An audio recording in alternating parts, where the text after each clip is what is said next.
네, 그러면 수업하도록 할게요. 네, 안녕하십니까. 우리 7월 문풀 수업, 네, 첫 시간이네요. 그래서 이제, 원래 7월 문풀이 1년 중에서 제일 많이 사람이 오는 시간이 이 시간이에요.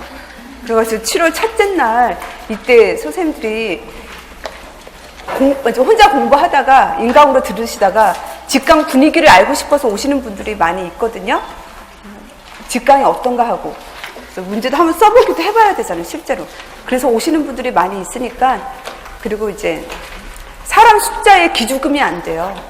제가 전에도 계속 얘기했지만, 내 마음이 되게 중요한 거거든요. 내 마음이 상처받거나, 내 마음이 우울하거나 그러면 안 되거든요. 그래서 그게 이제 사람들 숫자라든지 또 이제 내 등수라든지, 그게 나를 좀 디프레스하게 만들 수가 있거든요. 근데 그거에 기죽으면 안 돼요. 그냥, 기죽지 말고 나를 계속 치열업 하면서 그렇게 이제 네 보내야죠. 남은 문풀은 7월부터. 그래서 힘을 갖고 계속 앞으로 전진해 나가야 되거든요. 그리고 7월부터 올해 사실 명수를 많이 뽑는다고 해가지고 올해 좀 공부하는 분들이 좀 는 것 같아요. 네. 그리고 또 이제 7월부터 문풀을 시작하시는 분들도 좀 꽤 있는 것 같더라고요. 그래서 이제 7월부터 문풀을 하시는 분들은, 그리고 또 다른 기존에 하셨던 분들도 그렇지만 선택과 집중이거든요. 이 시험은. 내가 아무리 많은 분량을 한더라도 그게 나한테 이제 우리 인간의 뇌는 한정적이죠. 내가 그래서 나도 여기 10년을 했지만 나도 이거 완벽하게 이거를 한다는 게 그게 100% 나도 되지가 않거든요. 그게 쉽지가 않아요. 이 많은 양을. 그렇게 선생님들은 하물며 나보다 더 오래 한 사람 없잖아요. 그러니까 하물며 그렇고 또 이제 또 뭐 몇 개월 안에 이제 합격하겠다. 지금 이제 7월에 시작하신 분. 7월에 시작하면 지금 7, 8, 9, 10, 11, 5개월 안에 지금 끝장을 봐야겠다. 그런 마음으로 또 오신 분들도 많이 있거든요. 그러면 이게 선택과 집중이거든요. 그래서 주관식은요, 찍기예요. 찍기. 객관식보다 주관식은 찍기가 되게 중요하거든요. 내가 찍어서 공부하는 거예요. 찍어서. 그래서 찍어서 그거를 이제 완벽하게, 거기에서 이제 간점이 없도록. 그게 더 중요한 거예요. 내가 아무리 이걸 펼쳐놔가지고 다 다룬다 한들, 보긴 봤대 쓰기가 어렵죠. 그렇기 때문에 이제 찍어서 그거를 내가 완벽하게 이제 해야겠다. 온점을 맞아야겠다. 그렇게 이제 이 시간을 그렇게 보내셔야 합격을 해요. 그러니까 여기 나온 문제들은 이제 복습이 되게 중요하다 했잖아요. 그래가지고 복습을 해가지고 내 거로 소화를 시켜야 되죠. 그리고 또 이제 암기카드 아직 상권이 나왔고, 상권은 나왔고 학원은 아직 안 나왔잖아요. 그래서 학원은 아마 7월 말 정도에 나오겠죠. 지금 저기 편집 들어갔거든요. 그래서 한 3, 4주 걸리니까 7월 말에 암기카드가 나오면 암기카드에 있는 문제, 별 2개는 별 3개짜리. 별 하나는 그냥 보는 정도이니까 별 2개, 별 3개짜리를 걔도 완벽하게 하고, 그리고 이제 7월에서 11월 문제도 내가 완벽하게 한다. 그러면 수석이에요. 그것만 완벽하면 해도. 그랬잖아요. 그 작년에 올해 합격한 그 인천 수석하신 선생님, 그분이 7월에 시작했거든요. 7월에 시작했고, 근데 그분이 인천의 수석이었거든요. 그분의 방법, 내가 얘기했듯이 또 전에도 뭐, 쌍둥이 엄마라고 강원도 합격, 수석 거의 점수가 전국 수석 점수였는데, 그분은 주일에도 놀았다고 하잖아요. 하루에 5시간밖에 공부를 안 했거든요. 근데 그분이 그렇게 작은 시간을 했는데 어떻게 수석을 했냐. 전국 수석의 점수가 69점이었을 거예요, 아마. 전공이. 근데 이제, 그분도 다 찍기예요. 찍기라고 하는 건 문제 중심의 공부라는 거, 주관식은 특히. 그래서 이제 문제를 보고 이거를 내가 정확하게 이해하고 암기하는 거. 아무리 내가 리딩을 많이 한더라 하도 이게 정확성이 떨어질 수가 있거든요. 그러니까 나올 문제들은 내가 정확하게 찍어서 이제 공부한다. 그런 생각으로 하면 네, 합격하거든요. 네, 그러면 이제 우리 선생님 하신 거 한번 보도록 할게요. 1교시에 하신 거를 보면, 그래서 여기 선생님은 제가 넘버링을 되게 강조했었죠. 넘버링을 안 하셨더라고, 거의. 그래서 내가 그 문제에서 5가지를 쓰라 그러면 5가지가 첫째, 둘째, 셋째, 넷째. 그렇게 하면 이게 채점자가 채점하기 좋다고 했잖아요. 근데 넘버링을 안 해주면 어디가 어디까지고 그게 점수 주기가 되게 힘들어요. 그러니까 항상 문제에서 5가지 쓰라고 하면 첫째, 둘째, 셋째, 넷째, 5째 그렇게 해주셔야 돼요. 그리고 지방방송을 하시면 안 돼요. 제가 수업 시간에. 아직 여기는 나 혼자만 듣는 게 아니라 많은 선생님들이 오셨고 1분 1초가 되게 중요한 싸움이잖아요. 24시간 안 1분 1초. 그런데 내가 자꾸만 지방방송을 하면 그게 옆에 있는 사람들한테 공부에 되게 방해가 되거든요. 그러니까 여기서는 제가 카리스마를 발휘해야 돼요. 외모는 이제 카리스마가 없게 생겼긴 했잖아요. 카리스마가 없게 생기긴 했지만 제 말에 다 순종을 하셔야 돼요. 조용히 딱 내가 수업을 마이크를 잡는 순간은 지방 방송을 하시면 안 돼요. 그래야만 이제 윈윈 하면서 할 수가 있거든요. 네, 그래가지고 하여튼 항상 넘버링을 정확하게 하라는 거고요. 그리고 여기 선생님이 쓴 거에서를 보면 그 1번의 니은 같은 경우는요, 회전법을 쓰라고 했죠. 회전법. 그래서 요즘은 회전법을 쓰라고 했는데 이분은 뭐 치약이라든지 칫솔지 뭐 이런 것도 다 시간이라든지 다 썼거든요. 근데 이제 회전법을 물어봤으면 회전법만 쓰는 거예요. 그 부분이 그렇고 그리고 넘버링도 그렇고 그리고 이 선생님이 쓴 거는 보면 이제 정확성에서 많이 조금 떨어지거든요. 알긴 아는데 약간 뭔가 정확성이 좀 약간 미스가 있다. 근데 대체로가 이래요. 대체로 이거를 똑같이 쓸 수는 없잖아요. 그렇게 정확성이 떨어질 수밖에 없거든요. 그래서 이제 복습할 때는 그 떨어진 정확성을 올리는 거죠. 네. 그래서 이거 일일이 좀 하기가 그렇고요. 2번 같은 경우는 니은을 안 쓴 거고 2번 답 중에서 기억을 했고 보건교사는이라는 게 있죠. 보건교사는 그게 여기가 그 보건교사가 해야 할 관리를 내가 쓰라고 했거든요. 관리가 5가지를 쓰라고 했나? 그래서 6가지를 쓰라고 했거든요. 그래서 이것도 제가 쓸 때는 문제가 문제 서술형 같은 경우는 그 문제에 요구하는 문제가 한 3-4개가 된다고 했잖아요. 3-4개가 되면 2갈씩으로 쓰라고 했었죠, 제가. 2갈씩. 그래서 어떤 문제에 대한 답이다. 그거를 시험자가 알아야 한다고 했어요. 근데 여기 선생님은 2갈씩으로 쓰는 것도 부족했어요. 여기도 보면 아까 이제 보건교사는 아동들의 시력 보호를 위해 그렇게 말을 쓰기보다는 아까 보건교사의 조도 관리는 하고 첫째 그렇게 써줘야 돼요. 첫째, 이제 이것도 시력 보호를 위해서 조명이 적정한지 확인하고 이것도 구체적이지 않은 거거든요. 우리가 조명이라고 하는 게 뭐랬어요? 조명이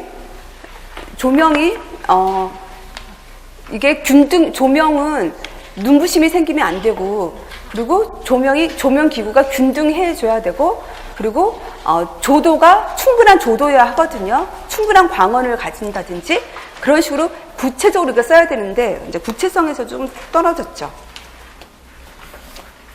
그리고 조명은 책상에 직사광선으로 비치지 않게 하고 이제 직사광선 얘기가 우리 책에 있었어요. 근데 그 직사광선에서 무슨 얘기 했냐면 그 직사광선 아래서 책을 읽으면 눈이 안 좋고 그렇기 때문에 창에 직사광선이 비치지 않도록 커튼을 달라라는 얘기가 있었어요. 직사광선. 네, 직사광선이 우리가 눈에 안 좋기 때문에 직사광선을 가리기 위해서 이제 창에 커튼을 달으라 그 얘기가 있었거든요.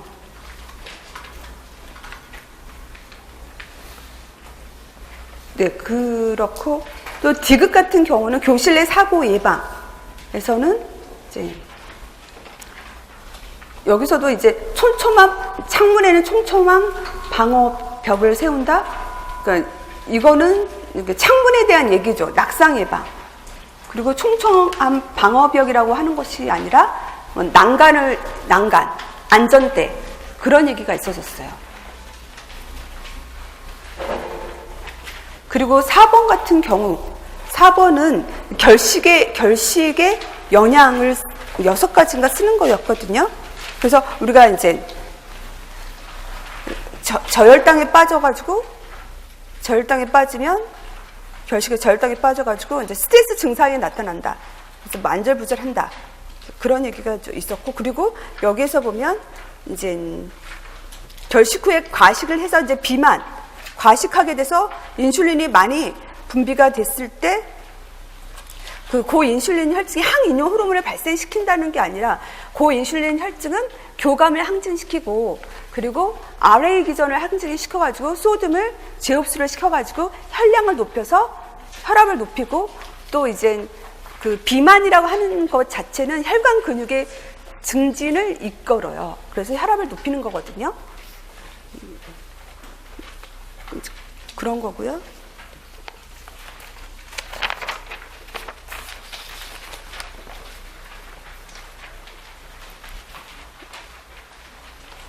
그리고 6번 8번을 볼게요. 8번이 이게 흉부 엑스선 촬영 대상은 우리가 이제 중1, 고1이고 별도 검사 대상은 고등학교 1학년, 고등학교 별도 검사 대상은 건강검진 학생을 제외한 고등학교 이제 2, 3학년 학생 중 교육감이 지정하는 학년의 학생이라고 했었죠. 그거였고, 그리고 결핵 양성 진단시, 우리가 그 결핵 양성자가 있을 때 보건교사가 그 관리였죠. 보건교사 관리. 결핵 양성자에 대한 보건교사의 이제 검사 결과에 대한 관리였어, 문제가. 검사 결과에 대한 관리였는데, 선생님이 쓴 거는 감염 환자가 있을 때, 학교에 감염 환자가 생겼을 때 이거에 대한 학교에서 어떤 조치, 보건교사의 그 조치를 지금 쓴 거잖아요. 감염을 예방한다든지 소독한다든지 그런 걸 쓰셨거든요. 근데 문제에서 요구한 거는 그 검사 결과 양성자에 대한 조치였거든요. 그거는 양성자에 대한 조치는 우리가 이제 건강검사 규칙, 그 법에 있는 거 위주로 써줘야 하거든요. 그래서 그 법에 있는 거 위주가 우리가 기록을 하고, 기록을 하고, 그리고 가정통신문 해가지고 보호자한테 알리고, 보호자가 재검진을 하게 하고, 그리고 재검진에 대한 사후 관리를 우리가 또 해주고, 사후 관리 해주는 거. 그리고 이거는 이제 물론 상군 감염병이기 때문에 우리가 이 사람에 대해서 등교 중지하고, 그리고 이제 등교 중지하고, 그 다음에 보고 신고가 들어가긴 하죠. 그래서 하여튼 이게 좀 믹스가 좀 되셨어요.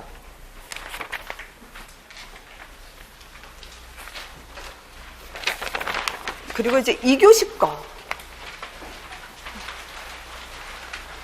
네. 2교시 것도 여기 선생님도 이제 전반적으로 이제 잘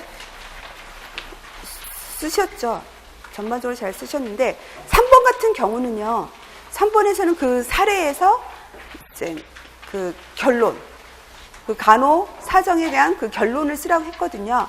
결론에서는 교산의 소음뿐만이 아니라 온습도도 문제가 있었고 그 화장실의 개수도 문제가 있었거든요. 그 부분이 좀 누락이 됐더라고요. 그리고 4번 같은 경우는 그 사례에서 금지 행위 시설을 내가 뽑아내라고 했어요. 문제가. 그리고 그 외의 거를 더 추가로 쓰라고 했거든요. 그래서 선생님은 그거를 못 보셨나 봐요. 그 내용을. 여기 선생님은 이것뿐만이 아니라 그 문제지 요구하는 그 문제를 미스한 게 좀 있었어요. 이거랑 또 하나 더 있었거든요. 그래서 항상 문제가 많을 때는 미스를 하면 안 되잖아요. 분명히 쓰려고 하셔야 되겠고. 그리고 5번에서는 실내 공기의 질 유지 관리에서는 제가 그 셋째 관엽식물을 재배할 공기의 질을 높인다.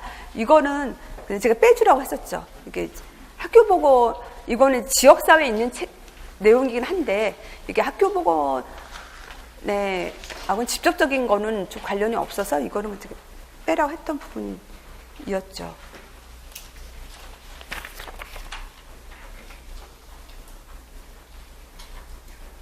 네, 이 정도만. 할게요. 그러면 다시 문제로 들어갈게요. 학교보건 1교시 1번 문제 할 차례죠. 1번 문제. 1번의 작성 조건 기억, 치아 우식증의 발생 기전을 제시하라고 했거든요. 이건 412페이지. 제 이론서 412페이지.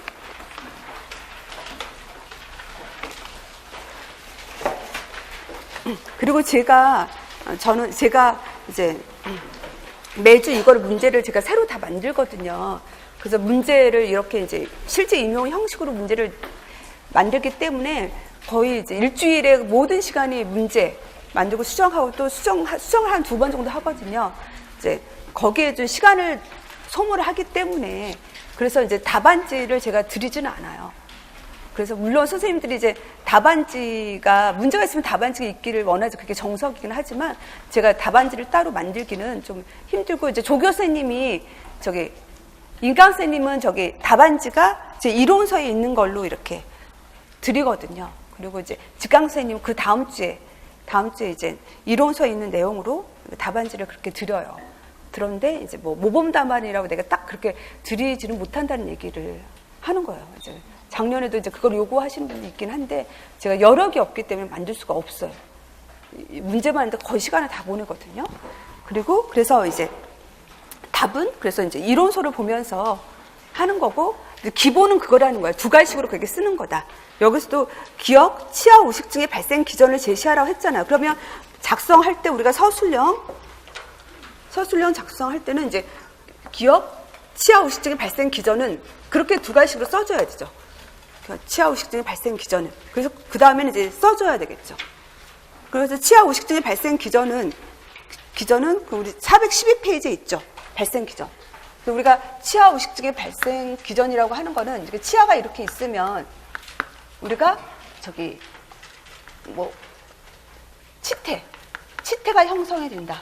치태가 어떻게 해서 형성이 되냐? 부착성 음식이라든지 부착성 음식. 그래서 뭐 간식, 부착성 음식은 뭐냐? 간식이라든지 카라멜, 끈끈한 음식, 뭐 사탕 이런 것을 먹고 나서 치아에 치태가 형성이 된다는 거죠.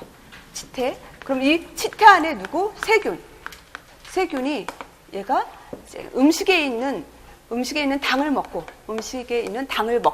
산을 배설을 한다고 했어요.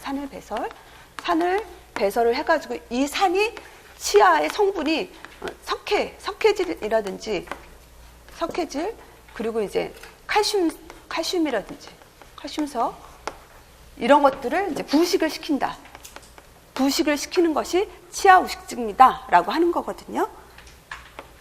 네, 그래서 이제 이렇게 기술을 하면 돼요. 발생 기전을 책에 있는 그 내용을 서술을 하면 되는 거죠.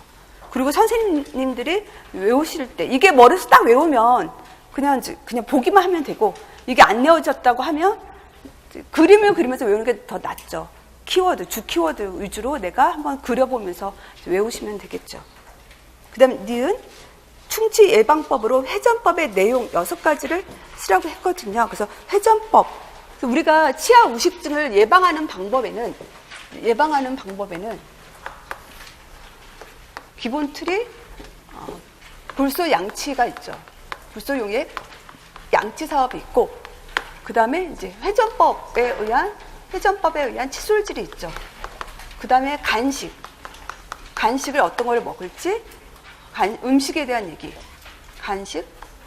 음식에 대한 얘기가 있고, 그 다음에 6개월마다 구강검진이라든지, 구강검진하고 6개월마다, 그리고 이제 우리가 스케일링 하는 거죠. 스케일링.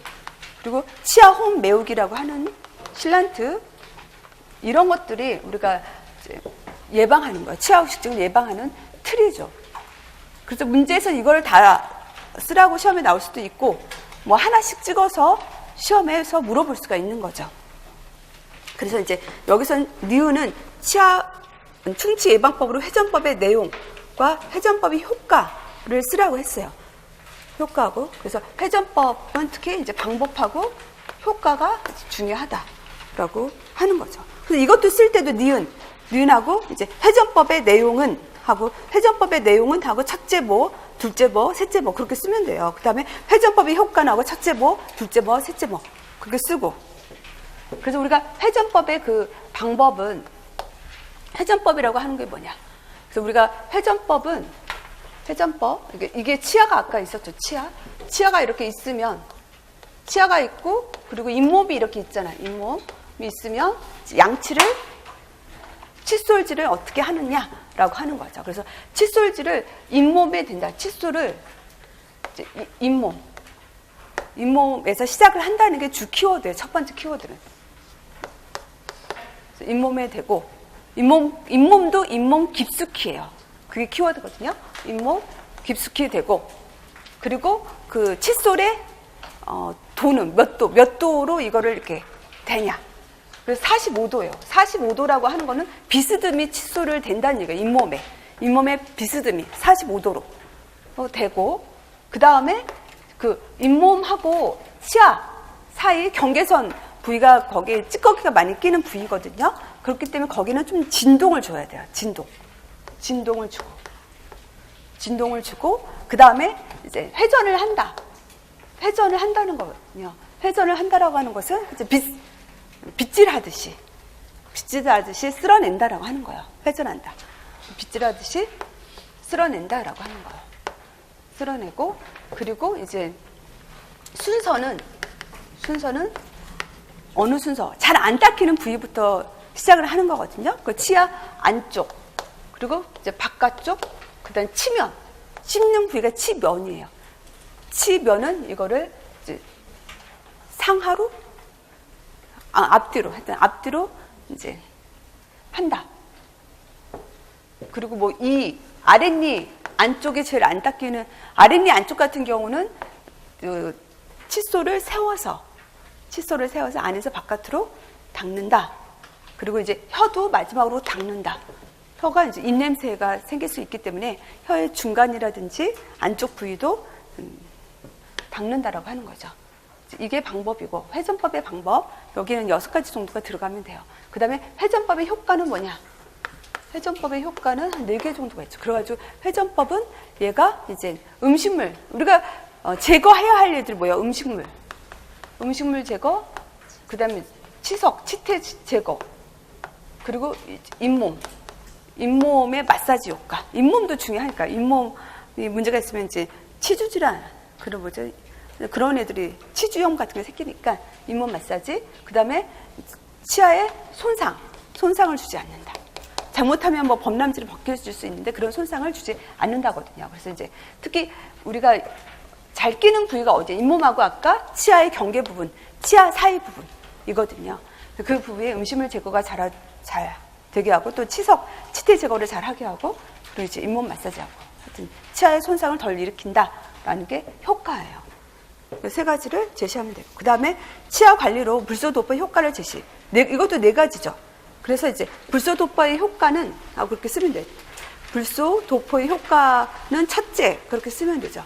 그래서 불소도포의 효과는 여기죠. 불소용의 양치. 그래서 불소용의 양치는 방법도 중요하고 이제 효과도 중요하죠. 그래서 방법은 이제 기출이 됐던 거였고, 그래서 불소용의 양치의 효과는 얘는 그 산성이 안 좋잖아요. 이거를 줄이는 거, 그리고 이제 석회화, 칼슘화를 잘하는 거, 주틀이 이거예요. 이거가 상반적인 것에 영향을 미치는 거거든요. 그래서 이제 산의 생성을 줄이죠. 세균에 의해서 산이 발생하는 그거를 줄이고, 그리고 내산성은 높이죠. 산에 대해서 견디는 힘은 높여져요. 그리고 석회화, 재석회화를 도와주죠. 석회화라고 하는 칼슘이랑 비슷한 거랬어요. 재석회화를 도와주고 탈석회화가 되는 거를 방지한다. 그 상반적인 거를 2개가 그렇게 나오고 있어요. 그렇게 이제 불소용의 도포의 효과를 쓰시면 되겠고요. 그 다음 보건교육 프로그램에 대한 효과평가 4가지를 제시하라고 했거든요. 그 효과평가는 412페이지에 있는, 위에 있는 거, 이솔질 회전법으로 실시한다. 이제 그런 것들이 효과예요. 내가 이 프로그램을 했을 때 어떤 효과가 있는지, 효과평가. 효과평가는 이제 주로가 이제 목표에 대한 평가가 주로 되죠. 효과평가는 우리가 이제 비만 관리 프로그램에 대한 효과평가도 기출이 된 적이 있어요. 그래서 우리가 평가라고 하는 것은 주로 이제 목표에 대한 평가를 주로 하잖아요. 그리고 우리가 목표는 주로 뭘 했어요? 지식, 태도, 어떤 행동의 변화가 거의 이게 이제 목표잖아요. 그리고 평가도 이거에 거의 대별을 한다라고 하면 돼요.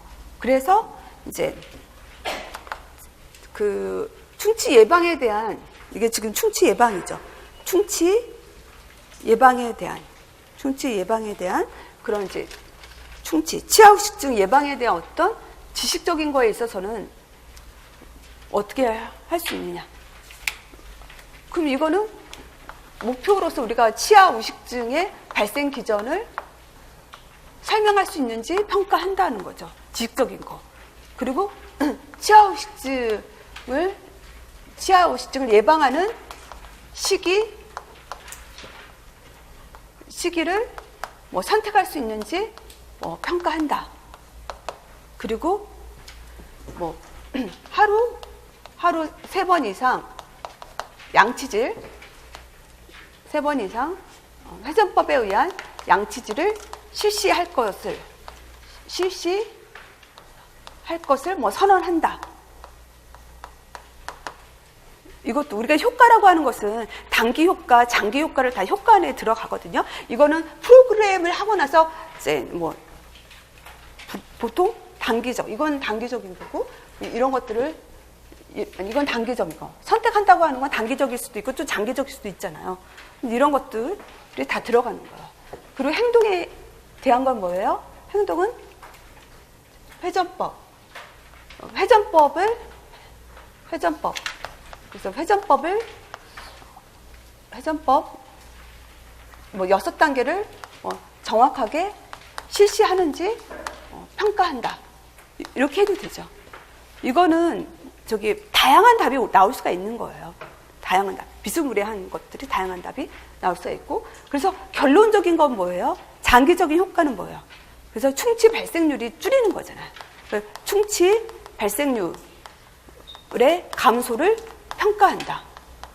이건 한 6개월 후가 되겠죠. 바로 충치 발생률이 떨어지는 건 바로 알 수는 없잖아요. 그래서 6개월 후에 충치 발생률이 감소했는지를 평가한다라고 하면 되겠죠. 그래서 이제 지금 이 비만 프로그램 효과 평가, 그건 비만에 나와 있잖아요. 그걸 한번 다시 또 보시면 돼요. 그러면 효과에 대해서 내가 개념을 쓸 거예요. 그 다음에 2번 시력관리 부분이죠. 시력관리. 그래서 시력관리 부분은 여기 근시 예방법 있죠? 이건 424페이지예요. 424페이지.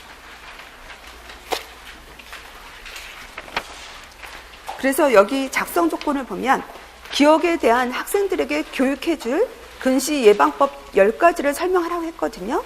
근시 예방법 10가지. 그래서 우리가 근시 부분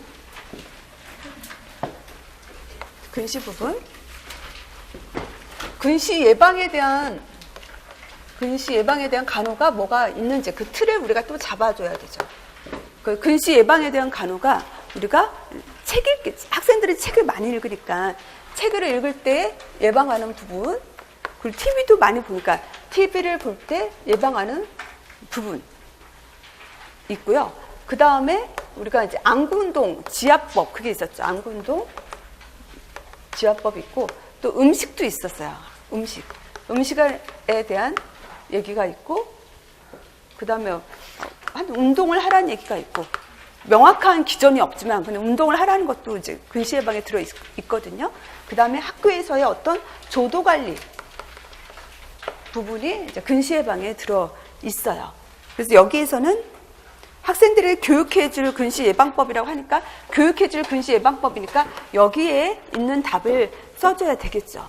거기 있는 거를 이제 10가지를 쓰면 되는 거예요. 그래서 책 읽기에 있어서는요, 책 읽기에 있어서는 애들한테 어떻게 하느냐, 여기에 조도 얘기가 들어가요. 조도. 그 다음에 책걸상. 그리고 아까 뭐 직사광선 얘기, 또 휴식하는 얘기,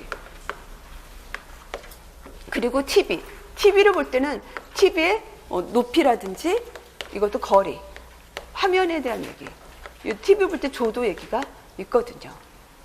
음식은 눈에 좋은 음식이 누구냐 하면 비타민 A하고 그다음 B1, 뭐 B2, 그리고 이제 뭐 칼슘, 단백질 이런 애들이 좀 있거든요. 그리고 이제 운동한다. 그래서 한 10가지가 되죠. 이렇게 이 정도 쓰면. 우리가 책 읽기, 조도, 그래서 너무 밝거나 너무 어두운 곳에서 책을 보지 않도록 한다. 조도 한다. 그리고 책걸상은 자기 체격에 만져서 너무 이제 책걸상 너무 높다든지 너무 낮으면 안 좋다고 하잖아요. 그래가지고 책을 볼 때 책과 눈과의 거리는 아래 30cm 이상이거든요. 30cm 이상이 되어야 되고 또 90도 각도는 유지가 돼줘야 한다는 얘기를 써줘야 되겠죠. 그 다음에 직사광선에서는 책을 보지 않도록 해야 되고, 그리고 책 1시간 읽으면 한 5에서 10분은 휴식을 취하고 눈을 감는다든지 먼 곳을 본다든지 해줘야 되고, 그리고 TV의 높이는 나의 눈높이보다 약간 낮은 위치가 좋아요. 그리고 거리는 한 2m 정도 보고, 그리고 뭐 내가 TV에서 뭐 컴퓨터 게임을 한다. 게임을 할 때는 한 40cm예요. 그리고 TV의 그 화면이 너무 이제 깜빡거린다든지 너무 깜빡거리는 안 좋다라고 했어요. 그런 화면 또 깨끗하게 청소를 해야 되고, 또 TV는 어두운 곳에 보면 안 좋대죠, 눈에. 요즘 어두운 곳에서 많이 보세요. 영화를 볼 때도 그렇고. 스마트폰도 어두운 곳에 보는 게 이제 안 좋다 하거든요. 그래서 이제 조도도 어둡지 않은 이제 한 300러스 이상은 돼줘야 한다라는 거였죠. 그 다음에 안구 운동, 원근 운동을 한다든지, 또 지압법, 눈 뒤로 지압을 하는 거, 지압을 해주는 거. 그래서 나도 막 눈이 막 충혈이 되고 안 좋잖아. 그래가지고 가끔 시간 날 때 막 눈을 지압을 많이 하거든요. 그게 어떤 효과가 있느냐? 얘는 근육, 식경, 혈관에 효과가 있죠. 운동이하고 마사지 효과잖아요. 그러니까 안근의 유연성을 갖게 해주고, 우리가 눈을 본다는 거, 가까운가 먼 거를 본다라고 하는 것은 모양근이 걔가 수정체를 쑥 이완을 하면서 우리가 먼 거를 보고 가까운 거를 보고 하는 거거든요. 그렇기 때문에 이제 근육의 유연성을 필요하죠. 유연성을 길러주고, 또 신경을 뭐 안정을 시켜주고, 주인 혈액순환을 돕는다. 그런 효과죠. 그 다음에 비타민 A. 하여튼 비타민 A는 근시를 예방해주고 양맹증을 예방해주죠. 그리고 얘네도 다 근시 예방으로 보시면 돼요. 그래서 비타민 A가 되게 유명하니까 어떤 음식이냐? 녹황색, 과일, 간하고 해조류거든요. 그런 애들이 이제 비타민, 우유 유제품도 있죠. 우유 유제품도. A급인 애라고 생각하는 애들이에요. A급인 애들. 간 유제품, 녹황색 채소, 그리고 이제 아까 해조류. 그런 애들은 이제 비타민 A가 많다. 그 비타민 B1은 콩하고 얘는 곡류에 있죠. 얘는 비타민 B2는 콩하고 C 종류에 이제 많이 있다. 그래서 근시를 예방한다. 그리고 이제 칼슘이나 단백질들 연약가 있는 시기를 섭취하도록 한다. 그리고 이제 우리가 운동을 자주, 쉬는 시간에 운동을 자주 한다. 운동 근거가 없죠, 얘는. 하여튼 줄넘기라든지 운동을 자주 하도록 한다 하고, 이제 거기까지 답을 해주면 돼요.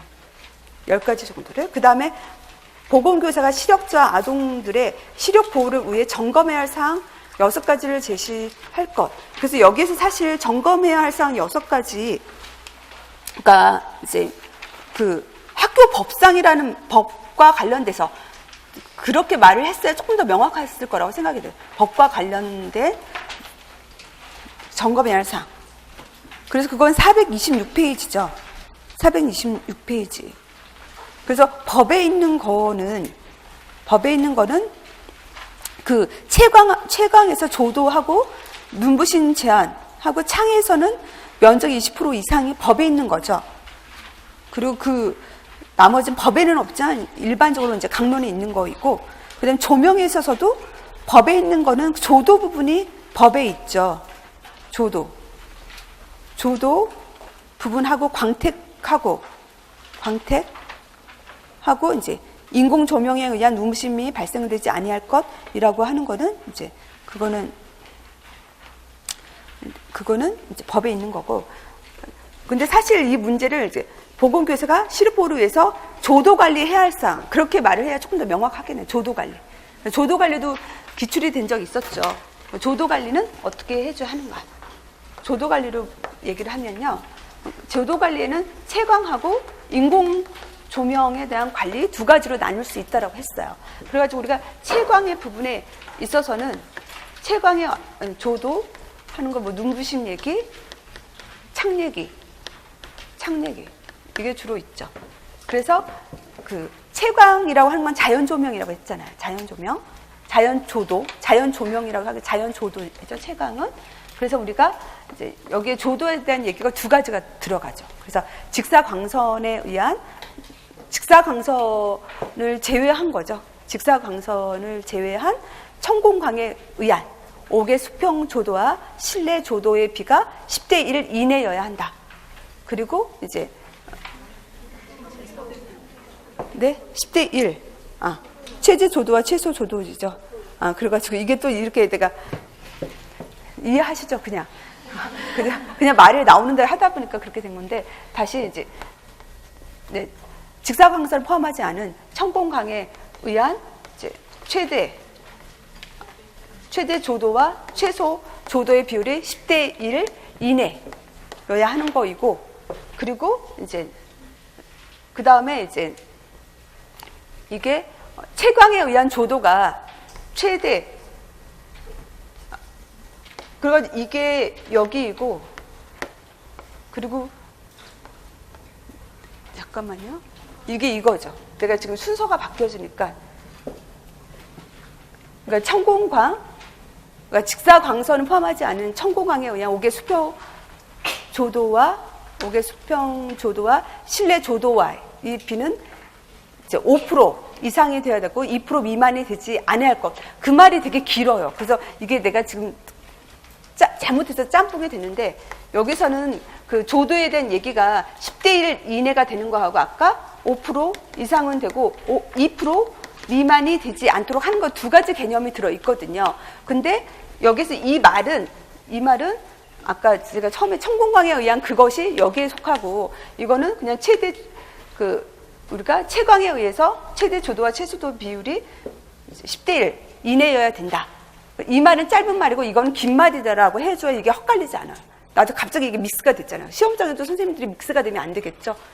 그래가지고 여기 이 말의 의미, 또 오늘 처음 오신 분은 이 말의 의미가 뭔지 좀 헛갈릴 수 있으니까 직사광선을 포함하지 않은 청공광, 자연광을 말하는 청공광에 의한 5개 수평 조도와 실내 조도의 그 비율이 5% 이상이 돼줘야 한다는 건 밖은 100이면 여기는 실내는 5 이상은 돼줘야 한다는 얘기예요. 그리고 밖은 100일 때 안에는 2% 미만이 되면 안 된다는 거예요. 그 얘기고, 그리고 이제 그 다음에 이제 채광에 의한 조도는 최대 조도와 최소 조도의 비율이 10대 1, 이제 1대 10. 최대 조도니까 최대가 앞에가 있으면 10대 1이 되는 거죠. 10대 1 이내여야 된다라는 그 이야기예요. 그리고 바깥 반사물, 눈부심이 눈에 안 좋잖아. 그래서 눈부심 얘기가 채광에도 있고 조도에도, 인공 조명에도 있어요. 그래가지고 바깥 방사물에 의한 눈부심이 발생하지 않도록 해야 되고, 그리고 창에 대한 얘기가 많이 있죠. 그래서 바닥 면적보다 20% 이상이 돼야 돼요, 창은. 그리고 창은 가로로 긴 것보다 세로로 긴 게 더 좋은 거고, 그리고 무색 투명해야 하거든요. 그리고 창에 대한 얘기가 있고, 그 다음 수목이나 건물이 창을 가리면 안 된다는 얘기도 추가로 더 있어요. 그 다음에 인공 조명에 대한 거. 그래서 인공 조명에 대한 그 관리도, 얘도 이제 최대 조도 얘기가 있죠. 조도 얘기가 되게 법적으로 중요하고, 그 다음에 이제 조명에 대한 얘기가 있죠. 조도와 조명. 이게 큰 틀이죠. 그래서 조도는 얘도 최대, 인공 조명에 의한 최소 조도와 최대 조도의 비율이 1대 3 이내를 유지하고, 그리고 책상면에선 300럭스 이상이 돼줘야 하고, 그래서 조도를 정기적으로 우리가 관리를 해줘야 돼요. 조도 검사를 해가지고 이렇게 유지가 되는지를 확인을 해줘야 돼요. 매 교실마다 보건교사가. 그 다음에 조명의 특징은 조명도 인공 조명에 의한 눈부심이 발생하면 안 돼요. 인공 조명에 의한 눈부심이 발생하지 않아야 되고, 조명의 광원은 충분해줘야 되고, 그리고 균등해야 되죠. 너무 밝거나 너무 어두운 것이 있으면 안 되고 균등한 밝기여야 되고, 그래서 조명기구에 대해서 우리가 항상 점검을 하면서 여기에 뭐 보완할 필요가 있으면 우리가 보완 조치를 해야 되고, 청소도 정규적으로 해줘야 돼요. 그리고 이 조명의 위치는 가급적 좌후방해줘야, 좌측 아니면 좌후방이 조명이 있는 것이 좋다, 그 얘기죠. 그 정도만 하면 되죠. 그것이 이제 조도에 대한 관리가 되겠고요.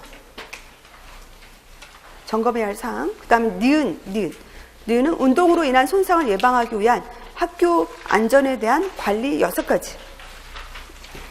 그래서 이거는 496페이지에 있어요. 496페이지.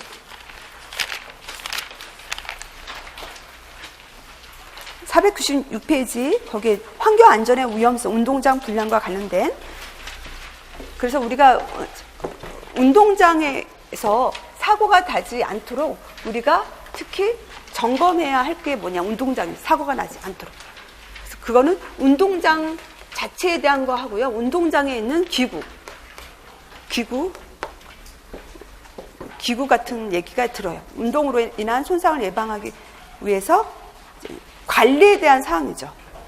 그래서 우리가 운동으로 인한 손상을 예방하기 위해서 이제 그 관리에 대한 사항하고 학생들한테 교육해야 할 사항이 있어요. 교육해야 할 사항도 제가 문제를 냈죠, 뒤쪽에.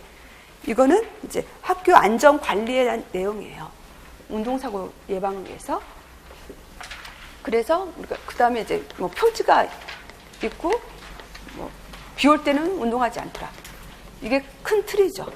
그래서 운동장에 있어서는 운동장에서 사고가 나지 않도록 하기 위해서는 우리가 어떤 거를 점검해야 되냐.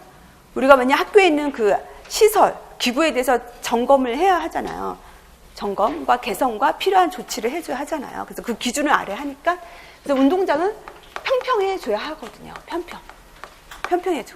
운동장에 여기도 물이 고임이 안 되죠.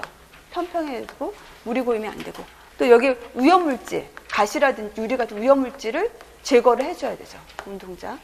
그리고 운동장도 여러 사람들이 쓰기 때문에 구분을 좀 해줘야 한다고 했어요.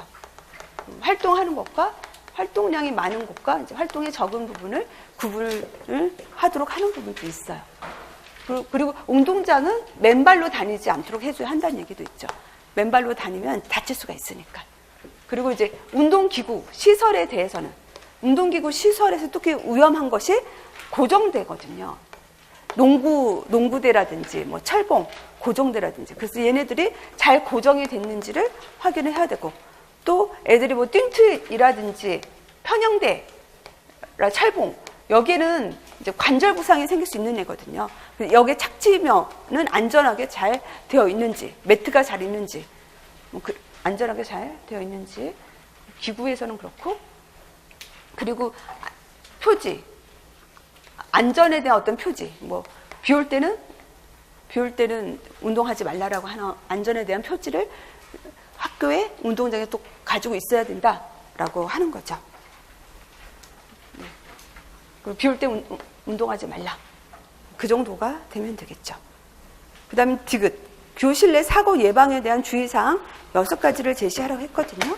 그래서 이거는 491페이지예요. 491페이지.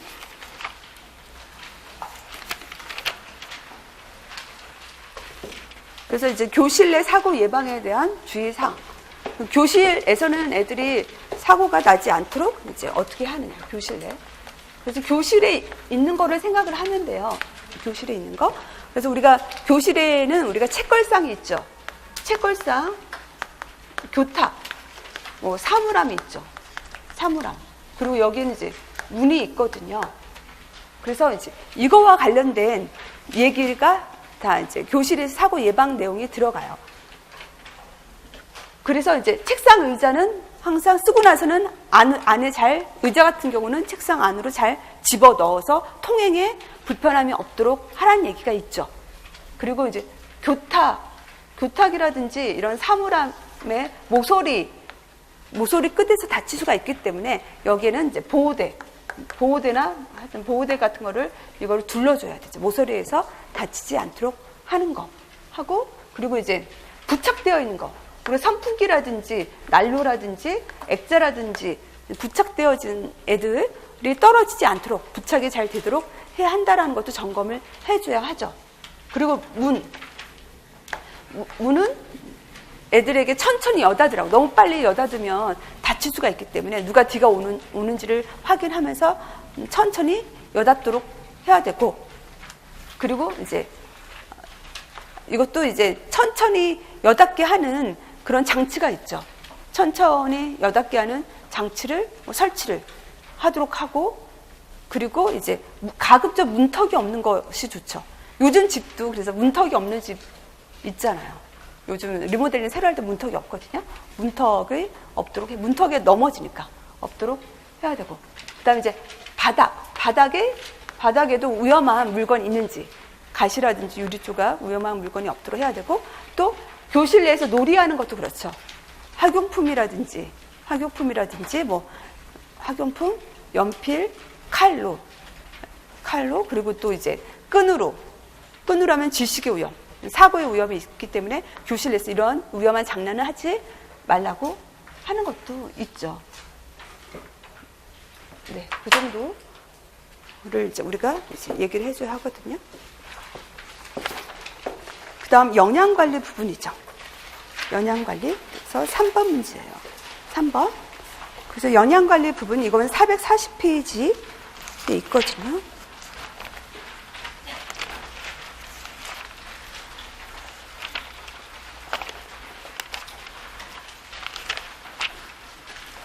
(440페이지) 기억, 비타민의 종류를 두 개로 나누어 분류하여 비교할 것이라고 했어요. 그래서 이제 비타민, 그래서 우리가 학생들한테 영양에 대한 교육을 해줘야 되죠. 영양에 대한 교육. 그래서 영양에 대한 교육의 기본적인 것이 6대 영양소이죠. 6대 영양소가 뭐냐? 그래서 탄수화물, 단백질, 지방, 하고 이제 무기질하고 비타민 하고 수분이, 여기까지가 6대 영양소라고 하거든요. 그래서 6대 영양소는 기본이니까 이거를 알고 있어야 돼요. 그리고 여기서 이제 비타민을 물어봤어요. 비타민. 그래서 비타민의 종류 두 개를 나눠 분류. 우리가 비타민은 수용성과 지용성이 있거든요. 수용성과 지용성. 그래서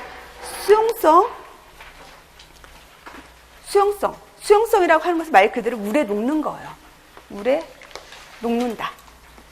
지용성은 얘는 지방에 녹는 거예요. 지방에 얘가 녹는 거죠. 물에 녹지 않고 지방에 녹는 거가 지방이 축적이 되는 거예요. 지방에 녹아서 지방에 얘가 축적이 되는 거죠. 그래서 나타날 수 있는 결과가 뭐냐라고 하는 거거든요. 그래가지고 이제 물에 녹는 얘는 우리 과다 복용을 해도 나가는 거죠. 물에 녹으니까 소변으로 나가요. 그리고 과다 복용해도 나가기 때문에 이제 안 좋은 거는 나간다는 거. 비싸게 비타민 C를 많이 먹었어도 나간다고 해서 그런 게 있지만, 또 좋은 점은 뭐예요? 축적되지 않는다. 몸에 축적이 되지 않는다. 축적이 되면 이제 독작용이 오잖아요. 독작용이 없다라고 하는 건 그거는 얘의 장점이죠. 지용성의 특징은 뭐냐? 지용성은 얘가 축적이 되는 애예요. 지방에. 그래서 이제 과다 복용하면 얘를 반대, 축적이 돼서 독작용이 일으킬 수 있어요. 그래서 과다 복용을 하면 안 되는 애가 지용성 비타민이거든요.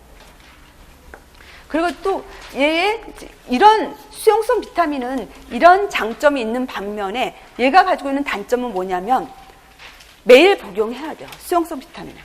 매일 복용해야 된다. 매일 복용하지 않으면 부족 증상이 나타날 수 있거든요.